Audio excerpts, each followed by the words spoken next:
Channel को subscribe कर notification bell को ऑन कर लें। गुरु ब्रह्मा गुरु विष्णु गुरुदेवो महेश्वरः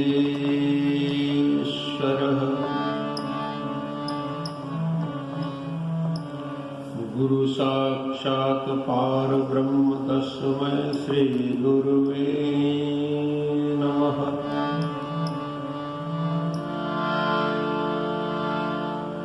गुरु ब्रह्मा गुरु विष्णु गुरुदेवो महेश्वरः गुरु साक्षात् पारब्रह्म तस्मै श्री गुरुवे नमः।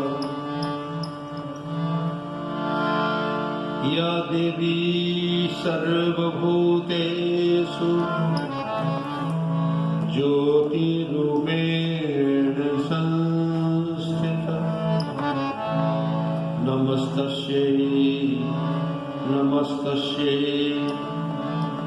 नमस्तस्यै नमो नमः।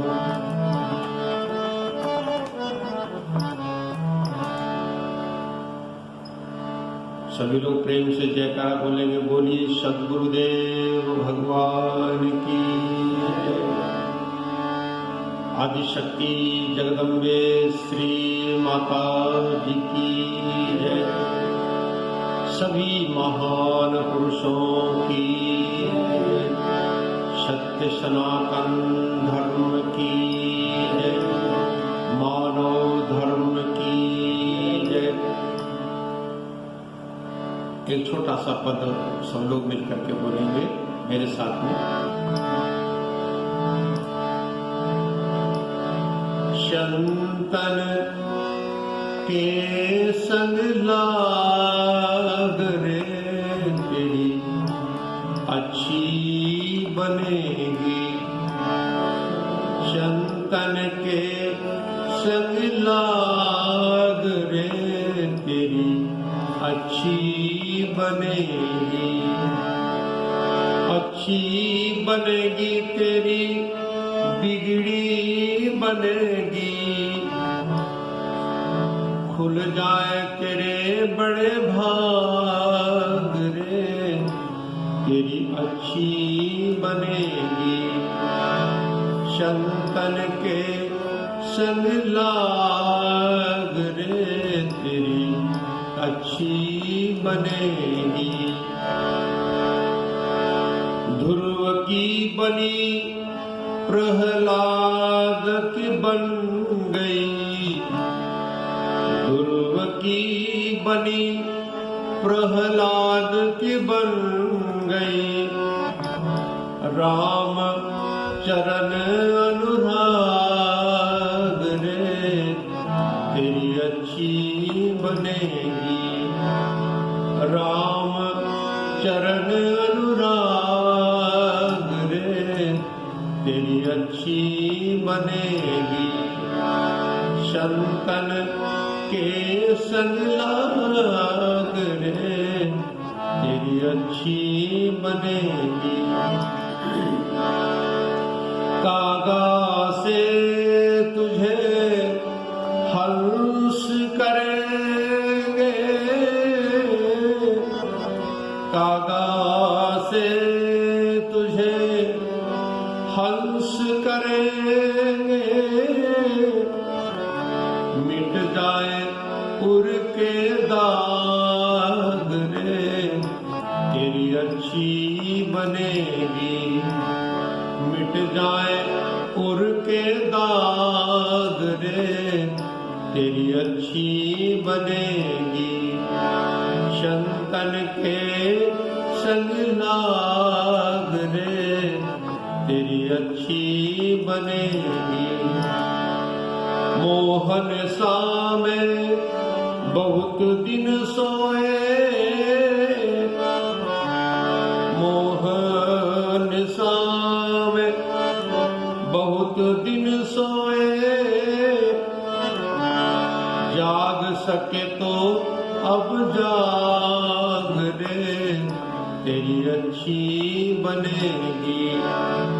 जाग सके तो अब जाग रे, तेरी अच्छी बनेगी। संतन के संग लाग रे, तेरी अच्छी बनेगी। कहत कबीर हरि सुमिरन करो,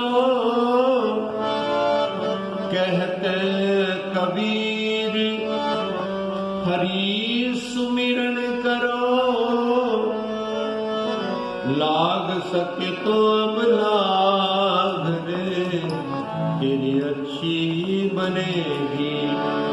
लाग सके तो अब लाग रे, तेरी अच्छी बनेगी। संतन के संग लाग रे, तेरी अच्छी बनेगी। रामचरण अनुराग रे, तेरी अच्छी बनेगी। आदरणीय माताओं, बहनों, भाइयों एवं सभी देशवासियों, विदेशवासियों, माताओं, बहनों, भाइयों, प्रिय बच्चों, आप हम लोग परम भाग्यशाली हैं। इस लॉकडाउन के समय में आप अपने घर में कुछ थोड़ा सा चिंतन करें और संतों की बातों के तरफ थोड़ा सा आप ध्यान दें। संतों की संगत में बैठने से कभी किसी का नुकसान नहीं हुआ। संत ही अपने माता पिता और बंधु सखा हैं। इनके ऊपर, संतों के ऊपर सद्गुरु की कृपा होती है, और सद्गुरु की कृपा जिसके ऊपर होती है वह परम भाग्यशाली होता है। आइए आज मैं आपको नचिकेता के बारे में थोड़ा सा आपको बताऊंगा कि नचिकेता ने यमराज से क्या मांगा। आप हम सब लोगों को भी मांगना चाहिए। सभी बच्चों को भी 15 साल की उम्र के बाद में बच्चों को भी इस चीज को जानना चाहिए, इसमें रुचि लेनी चाहिए।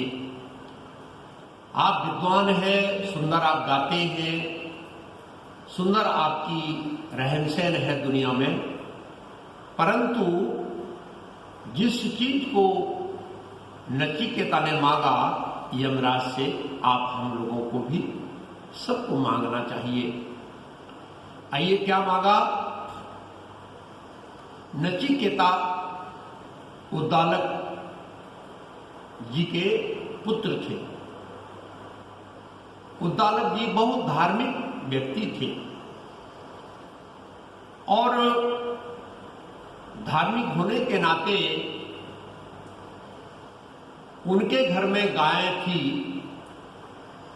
दान पुण्य भी करते थे उद्दालक जी, क्योंकि धार्मिक व्यक्तियों के लक्षण ही होते हैं। उद्दालक मुनि जो थे, उद्दालक जी जो थे, वो सभी गायों को दान कर रहे थे। जितनी भी घर में गाय थी सब गायों को कह रहे भाई सबको दान करो। तो उसमें कुछ गाय बुजुर्ग थी, बूढ़ी गायें थी। नचिकेता कहता है पापा, पिताजी, आप सभी गायों को दान कर रहे हो, बहुत अच्छी बात है, लेकिन बूढ़ी गौओं को दान करने से आपको क्या फायदा होने वाला है? आप जवान गायों को दान कर रहे हैं तो ये फल देंगी, फूलेंगी, जो भी इनको पालेगा, परंतु बूढ़ी गायों को आप दान कर रहे हो, इससे क्या लोगों को फायदा होने वाला है? तो उद्दालक जी को बहुत तकलीफ हुई कि मेरा लड़का मुझे शिक्षा दे रहा है। अगर आपका बेटा है और आपका बेटा ऊंचे रास्ते पर चल रहा है तो पिता को उसकी बात को भी मानना चाहिए। यह नहीं कि पिता की बात को बेटा माने, लेकिन बेटे की बात को अगर हित की बात है तो पिता को भी मानना चाहिए। नचिकेता कहता, पिताजी जब आपने सब कुछ दान किया तो फिर आपने तो मुझे भी, क्योंकि जब पिताजी ने उनकी बात को नहीं सुना तब उन्होंने इस बात को रखा कि पिताजी आप जब धर्मात्मा व्यक्ति हैं, आप धर्मात्मा हैं, पुण्य आत्मा हो, जब सभी आप दान कर रहे हो तो सब में तो मैं भी हूं, मैं भी आपका बेटा हूं, आप मुझे भी दान किया होगा आपने किसी को, मुझे भी दान कर दो। तो इस प्रकार से कहने से उद्दालक जी को और क्रोध आने लगा। जो जो बेटा बोलने लगा त्यों तो पिता को क्रोध आने लगा। क्रोध जो है बहुत बुरी चीज होती है। नचिकेता बार बार कहता, पिताजी आपने मुझे किसे दान किया, आपने मुझे किसको दान किया, पिताजी आपने मुझे किसको दान किया, क्योंकि आप तो धर्मात्मा हैं। इस प्रकार कहने के बाद में उद्दालक जी क्रोध में कहते हैं कि मैंने तुझे मौत को दान किया, मैंने तुझे यमराज को दान किया, तुझे यमराज को मैंने दे दिया हूं। तो नचिकेता बड़े खुश हुए कि मेरे पिताजी ने मुझे यमराज को दान कर दिया। तो अब पूछते पूछते गए हो कि भाई यमराज जी कहां रहते हैं, तो लोगों ने बताया कि फलानी जगह यमराज का डेरा है। तो कहते हैं कि यमराज के पास जीते जीते कोई नहीं जाता है, मरने के बाद ये लोग जाते हैं। जैसी जैसी मनुष्य की करनी होती है उस करनी के मुताबिक धर्मराज और यमराज लेने के लिए आते हैं, इनके दूत आते हैं। पहले नचिकेता पूछते पूछते यमराज के यहां पहुंचा। पहुंचने के बाद में पता चला कि यमराज जी कहीं बाहर गए थे, घर में नहीं थे, तो उनकी धर्म पत्नी थी। वो पूछते हैं कि यमराज जी कहां गए, कहा बेटा वो तो बाहर गए हैं। तो कहा कब आएंगे, कहा कोई पता नहीं कब आएंगे। तो नचिकेता यमराज के घर में रुक गए और बैठ करके यमराज की इंतजार करने लगे। इंतजार करने में रात्रि हो गई तो भोजन करना चाहिए। कहा मैं भोजन नहीं करूंगा, जब तक यमराज जी नहीं आएंगे मैं कुछ खाऊंगा ना पीऊंगा ना मैं सोऊंगा। बालक की हट थी। यमराज की धर्मपत्नी ने कहा बेटा कुछ खा ले, अगर आपके घर में कोई अतिथि आया है, बच्चा है या कोई भी जानवर है, उसको आप कुछ दे दीजिए खाने के लिए। और अगर आप उसको नहीं देते हैं, नहीं कुछ खिलाते हैं, तो कहते हैं उसके पुण्य नष्ट होते हैं। जो घर का मालिक होता है वो कुछ ना कुछ उसको देना चाहिए।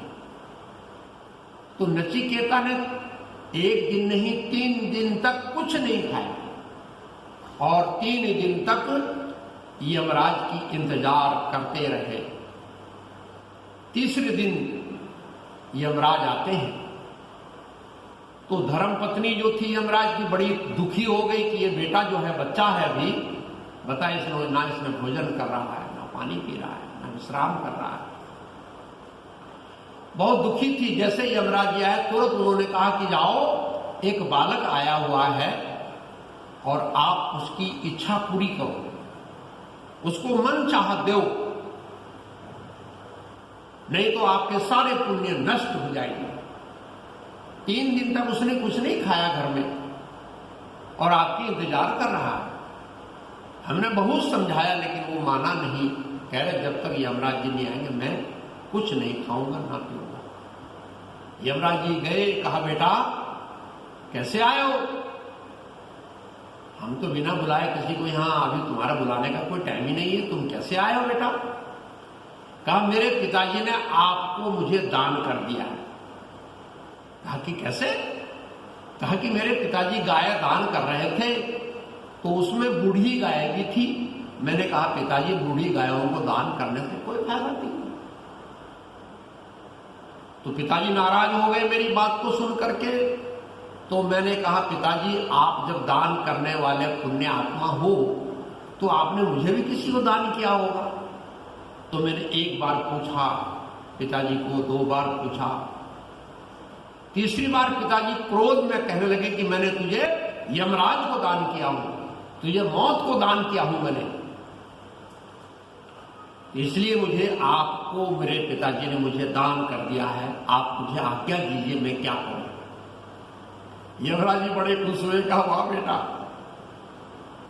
मैं तो बिना बुलाए यहां कोई आता नहीं हो, तो बिना बुलाए कैसे आ गया है, और फिर कह रहा है कि आप मुझे आज्ञा दो मैं क्या करूं। कहा बेटा पहले कुछ खा लो पी लो। कह रहे ना मैं कुछ नहीं खाऊंगा ना पीऊंगा, मुझे आप आज्ञा दीजिए।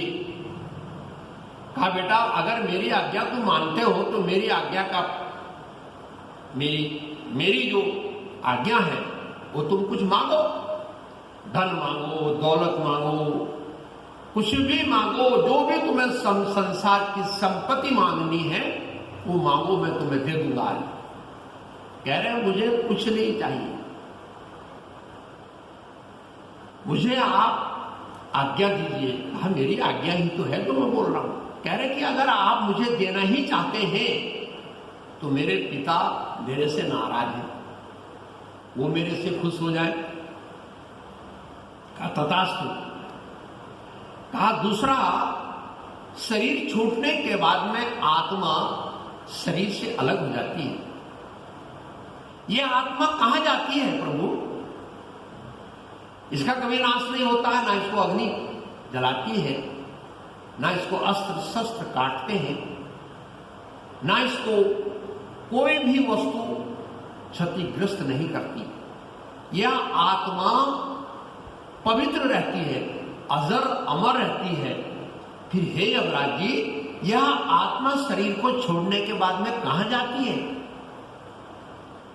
हे भाइयों बहनों बच्चों, क्या आपके जीवन के अंदर में ये बातें हैं जो नचिकेता कह रहा है कि मुझे आप अगर देना ही चाहते हो उस आत्मा का ज्ञान मुझे बताइए जो शरीर छूटने के बाद में आत्मा कहां जाती है? यमराज कहते हैं बेटा ये सब तेरी पूछने की बात नहीं है, ये तो जो बुजुर्ग हो जाते हैं, बूढ़े आदमी हो जाते हैं, उनको पूछना चाहिए। अभी तुम बच्चे हो, तुम कुछ मांगो, जब तक तुम जीना चाहते हो। कहा आप मुझे 1,00,000 वर्ष या कितने हजारों वर्ष की उम्र भी अगर आप मुझे दे देंगे तब भी तो मेरा मरना होगा एक दिन। जो दुनिया में आया है वो मरेगा, जाएगा, शरीर छोड़ेगा, परंतु शरीर छोड़ने के बाद में यह आत्मा कहां जाती है? मुझे आत्मा का ज्ञान चाहिए प्रभु। यमराज जी बड़े खुश हुए बालक से, कह रहे बेटा नचिकेता, कठोपनिषद में पढ़ेंगे तो कठोपनिषद में नचिकेता का संवाद है। यमराज कहते बेटा आत्मा के ज्ञान को प्राप्त करने वाला व्यक्ति मोक्ष प्राप्त कर लेता है। उसको जन्म में मरने का जो उसका बीमारी है ये खत्म हो जाती है। वो अपनी इच्छा से दुनिया में आता है, अपनी इच्छा से जाता है, उसके ये लक्षण हो जाते हैं। और जो इससे नीचे के कर्म हैं, इन कुछ अशुभ छोटे कर्म करने से, ज्ञान की प्राप्ति न करने से, आत्मा के ज्ञान को न जानने से यह आत्मा पशु योनियों में प्रवेश हो जाती है, कन्वर्ट हो जाती है। पशु जन्म में यह आत्मा चले जाती है बिना ज्ञान के। भगवान कृष्ण कह रहे हैं दासबोध के अंदर में, अर्जुन नाना शास्त्र पठन लोके नाना देवत्व पूजनम आत्मज्ञान बिन पार्थ सर्व कर्म निरर्थकम। आत्मा के ज्ञान को जाने बिना अर्जुन सारे कर्म निरर्थक है, जो भी तुम कर रहे हो। तो नचिकेता को यमराज कहते, बेटा बिना आत्मा के ज्ञान को जाने बिना यह आत्मा मनुष्य से लेकर पशु योनियों में चले जाती है और उससे और निकृष्ट कर्म करने से ये पेड़ पौधे लताओं में जन्म लेती है और निकृष्ट कर्म करने से ये प्रेत आत्माओं को प्राप्त हो जाती है, प्रेत बन जाती है आत्मा।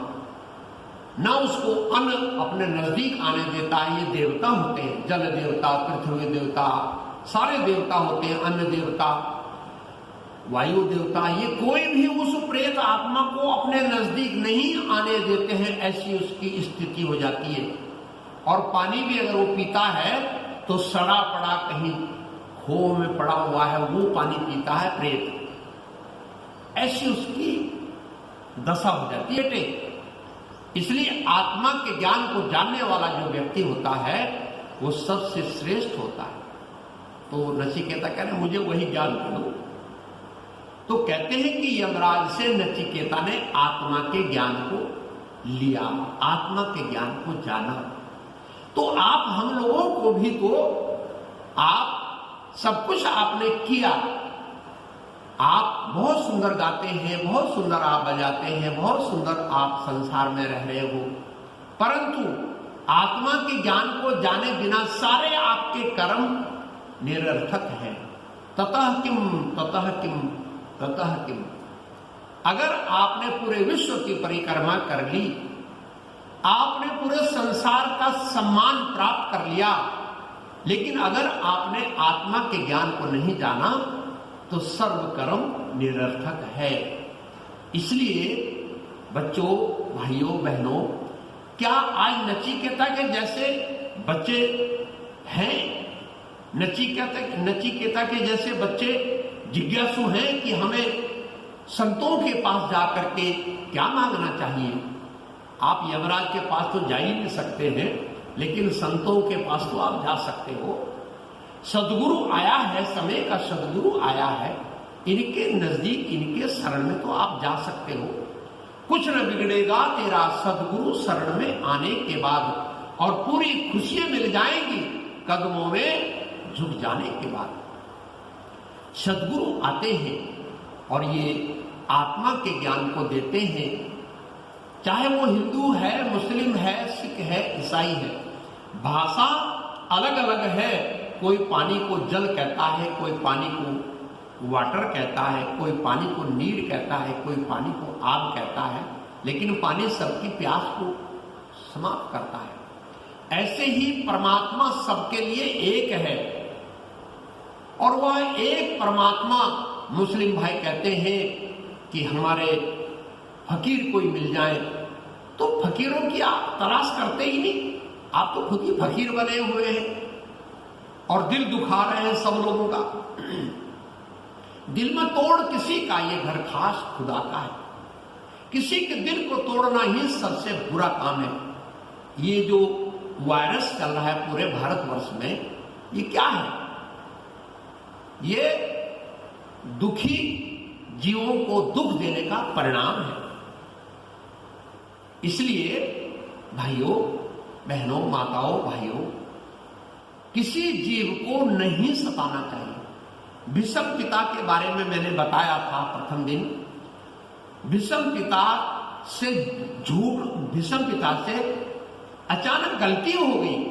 उन्होंने एक सर्प को उठा करके जा रहे थे सफर में, उन्होंने लकड़ी से उठाया, उसको अपनी लाठी से उठाया और बगल में फेंक दिया कि मेरे साथ के जो मेरे साथ मेरे पीछे जो चल रहे हैं इनको क्षति ना हो।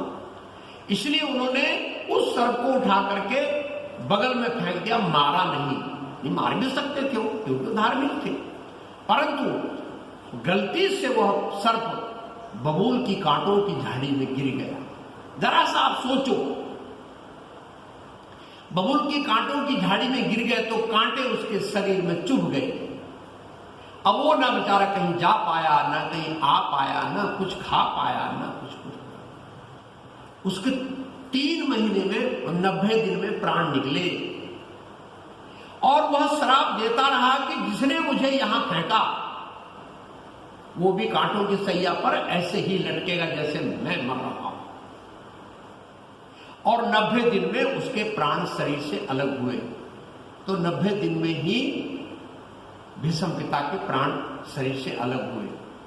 एक गलती से उन्होंने सर्प को फेंका इधर, और गलती से उन्होंने जानबूझ के थोड़ी कांटों पर फेंका था, लेकिन उन्होंने रास्ते से अलग उसको फेंका। और वो अलग फेंकने का परिणाम यह हुआ कि कांटों पे गिरा। तो गलती तो हो गई, लेकिन आप तो गर्दन पे छुरी चला रहे हैं जानबूझ करके। मिटा दे अपनी हस्ती को अगर कुछ मर्तबा चाहे, दाना खाक में मिलकर गुले गुलजार होता है। अपने को मिटाइए ना, आप दूसरे को क्यों मार रहे हो? तो जो ये आप काम कर रहे हैं, ये वायरस फैलेगा और ये मारेगा, देख लेना आप। इसलिए बुरे काम को मत करो। समय समय पर महान पुरुष चेतावनी देने के लिए अपने संतों को भेजते हैं। हम लोग धर्मराज के दूत हैं, हम यमराज के दूत नहीं हैं। यमराज का दूत ना आपको समझाएगा, ना आपको यूट्यूब पे देगा, ना वो कहीं किसी पे जो है फेसबुक पे देगा, और ना ही वो आपको समझाएगा। आएगा यमराज का दूत और पकड़ेगा और यूं आपको ले जाएगा। ना मालूम कित मारिया, क्या घर क्या परदेश, ना मालूम कहां आकर के वो हमको मारेंगे। लेकिन धर्मराज के जो दूत होते हैं वो समझाने के लिए संसार में आते हैं। धर्मराज सदगुरु ही धर्मराज होते हैं, और वो अपने फकीरों को, अपने संतों को समाज में भेजते हैं कि जाओ समाज के लोगों को समझाओ कि आत्मा के ज्ञान को जानो। आत्मा क्या है ये आपको समझना पड़ेगा। मेरी डायरी है, ये मेरी डायरी है। मैं हूं और मेरी डायरी, हम दो हो गए ना। आप पूछेंगे कि क्या है महात्मा जी आपकी? तो कहा मेरी डायरी है भाई। तो मैं और मेरी डायरी हम दो हो गए। ये मेरा चश्मा है, मैं और मेरा चश्मा हम दो हो गए ना। आत्मा के बारे में थोड़ा सा मैं आपको समझा रहा हूं। मैं और मेरा वस्त्र है,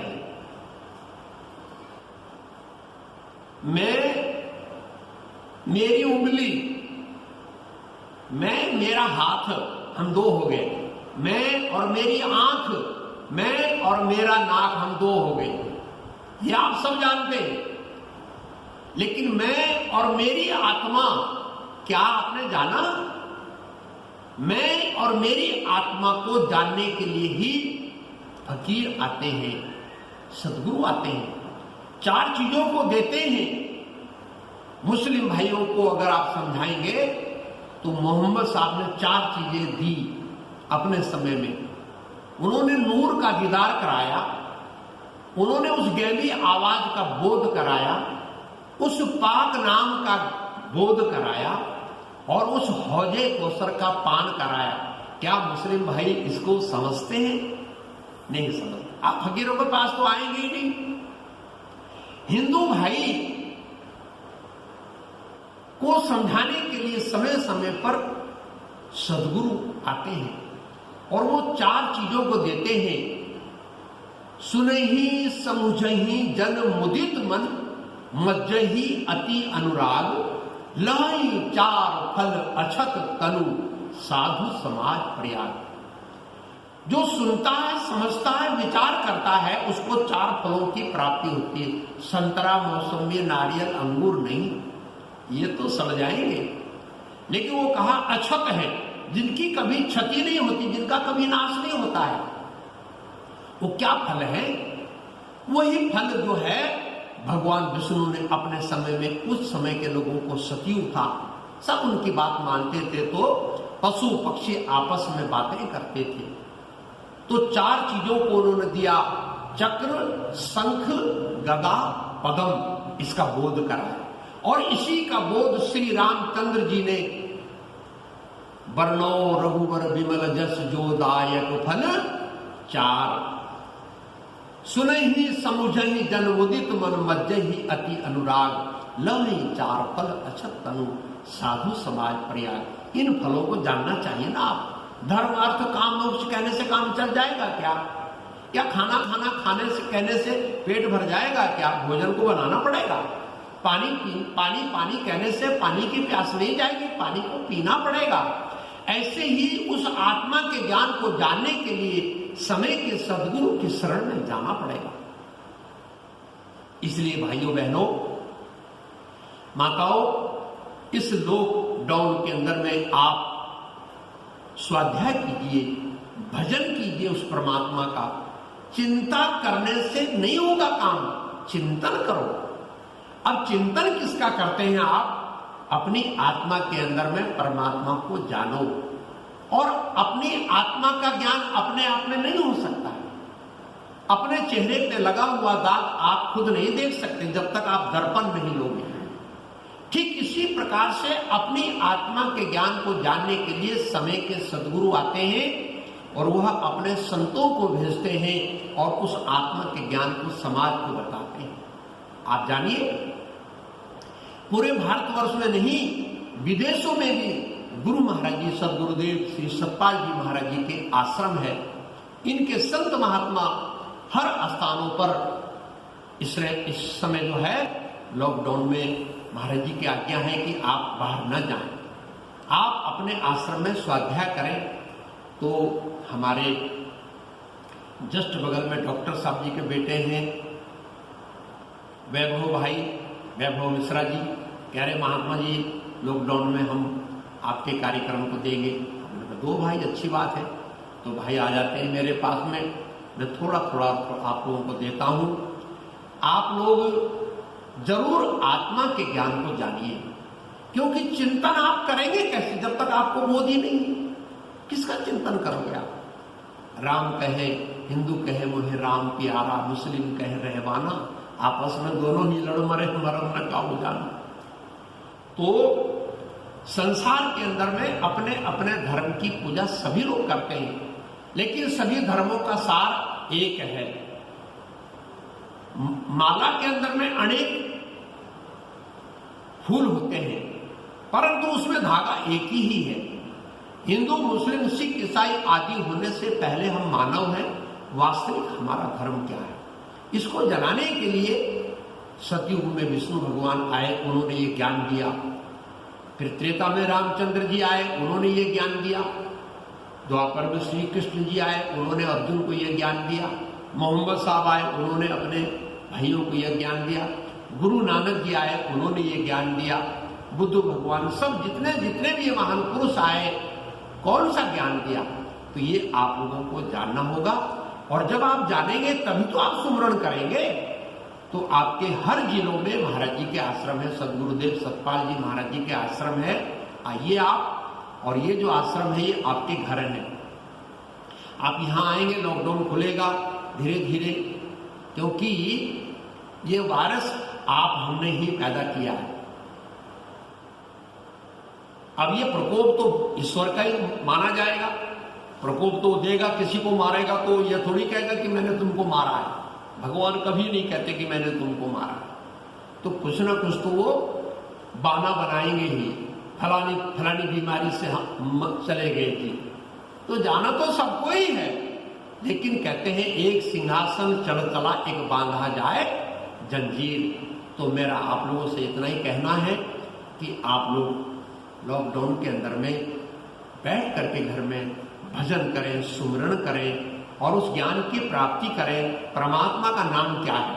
परमात्मा का नाम गुणवाचक, परमात्मा के नाम करोड़ों हैं, लेकिन गुणवाचक नाम है। भगवान का नाम एक है और भगवान भी एक है। उसको आपको जानना पड़ेगा। चिन्ह भगवान, चिन्ह अलग अलग है धर्मों के, लेकिन सब धर्मों की आत्मा एक है। उसको आपको जानना पड़ेगा।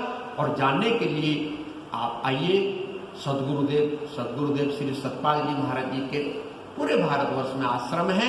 आप संपर्क करिए। चाहे आप हिंदू हैं, मुस्लिम हैं, सिख हैं, ईसाई हैं, किसी के दिल को दुखाना आप छोड़ दीजिए, तभी जो है ये वायरस शांत होगा।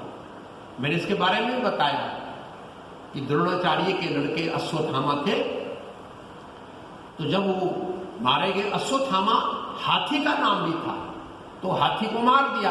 द्रोणाचार्य के सामने बात गई कि भाई अश्वत्थामा मारा गए, अश्वत्थामा मारा गया। अश्वत्थामा हाथी था, हाथी मरा था। तो द्रोणाचार्य को बड़ी तकलीफ हुई कि मेरा पुत्र शरीर छोड़ गया है, तो उन्होंने अस्त्र छोड़ दिए और वह जो है बेसुध हो गए, अपनी स्मृति सब उन्होंने खत्म कर दी। उसी बीच में वो उनको मार दिया।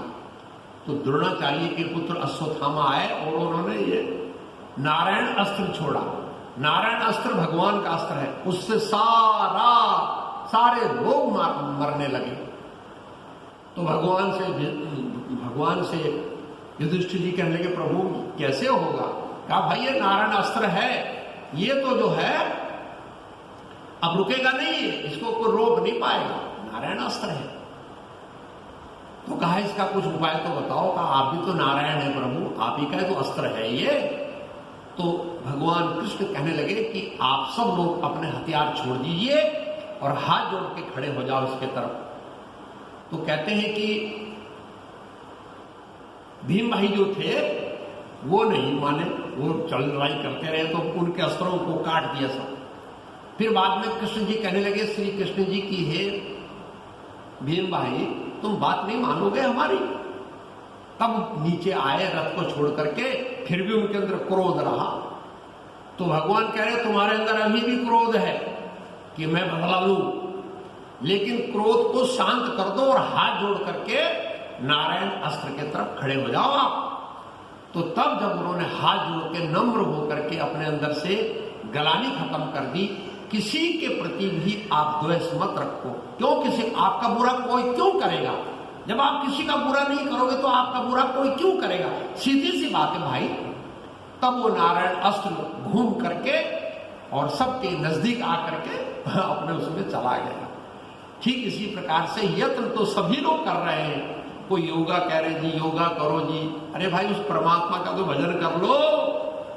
आप योगा करते हो तो शरीर के लिए ठीक है, बहुत अच्छा है, ये शरीर को लाभ देता है, ये रोगों को नजदीक नहीं आने देता है। लेकिन जो सारे रोगों का जो जड़ है वो परमात्मा का भजन है। राम कृपा नासही सब रोगा, जो यही भांति बने संयोगा। सदगुरु वैद वचन विश्वासा, समझम ये विषय कर आशा। रघुपति भक्ति सजीवन मूरी, अनुपान श्रद्धा मति पूरी। यही विधि भले इस रोग नसाई, नहीं तो जतन कोटि नहीं जाही। परमात्मा के बिना परमात्मा की कृपा के बिना ये नहीं हटता है। इसलिए परमात्मा सबको बचाने वाला परमात्मा है।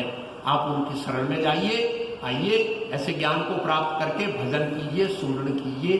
सबको मेरा यही निवेदन है। सर्वे भवन्तु सुखिनः, सर्वे सन्तु निरामय, सर्वे भद्राणि पश्यन्तु मा कश्चित् दुःखभाग् भवेत्। बोलिए श्री सद्गुरुदेव महाराज जय।